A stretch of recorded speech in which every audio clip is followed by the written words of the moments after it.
పేరు నర్మద. నేను state bank of India regional ఆఫీస్లో చీఫ్ మేనేజర్ని.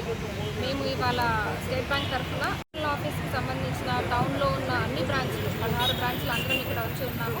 ఇక్కడ హోమ్ లోన్తో పాటు మేము హోమ్ లోన్ టాపప్, మార్టిగేజ్ లోను, తర్వాత అలాగే ముద్రా లోన్స్, పర్సనల్ లోన్స్ వేటికైనా కూడా ఎంక్వైరీకి మేము వెళ్ళాము. ఇవాళ హాలిడే కాబట్టి అందరినీ కలుసుకునే అవకాశం ఉంటుంది. అందరం ఇక్కడే ఉన్నాము. సో మీరు అందరూ ఈ అవకాశం ఉపయోగించుకొని రావాలి. హోమ్ లోన్లో మా rate of interest as minimum as 8.4 నుంచి స్టార్ట్ అవుతుంది. సో అక్కడ నుంచి మేము సిబిల్ స్కోర్ని బట్టి రేట్ ఆఫ్ ఇంట్రెస్ట్ ఉంటుంది. సో అందరూ ఒకసారి వచ్చి హోమ్ లోన్స్ ఎవరైనా పర్చేస్ చేసుకోవాలన్నా, కట్టుకోవాలన్నా మీరు వచ్చి అవకాశాన్ని సద్వినియోగం చేసుకోవాలని కోరుతున్నాను.